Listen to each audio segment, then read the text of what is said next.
جب کوئی ہاتھ اور ساتھ دونوں چھوڑ دیتا ہے تب اللہ تعالیٰ کوئی نہ کوئی انگلی پکڑنے والا بیچ ہی دیتا ہے۔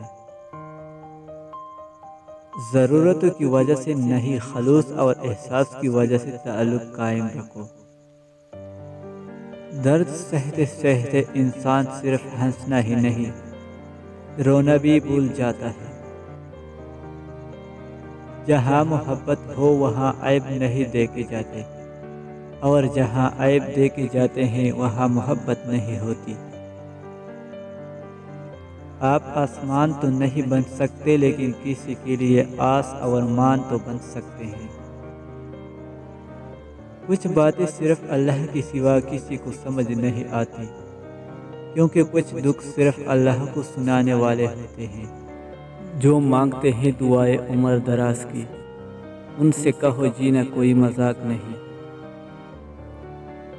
مکمل لا تعلق ہو جانا اتنی اذیت نہیں دیتا جتنا تعلق کا رہنا اور تعلق میں خاموش ہو جانا اذیت دیتا ہے۔ شکریہ ان لوگوں کا جو وقت پڑنے پر مصروفیات کا بہانہ بنا کر مجھ سے الگ ہوئے۔ انہوں نے مجھے سمجھایا کہ کوئی تعلق ہمیشہ کے لیے نہیں ہوتا، لوگ آخر بدل ہی جاتے ہیں۔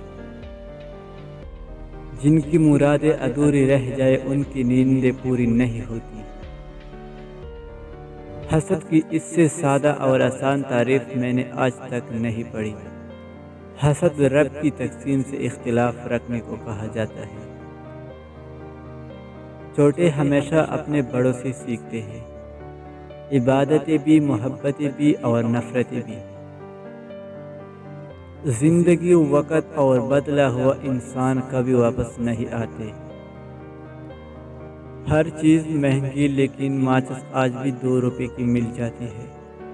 یاد رکھیں، آگ لگانے والوں کی قیمت کبھی نہیں بڑھتی۔ نفسیات کے مطابق اگر کوئی شخص بار بار آپ کے خواب میں آتا ہے، آپ کو اتفاقی طور پر نظر آتا ہے، آپ کے دوستوں سے ملتا رہتا ہے، تو اس کا مطلب ہے کہ وہ آپ کو دیکھنا چاہتا ہے یا آپ سے بات کرنا چاہتا ہے۔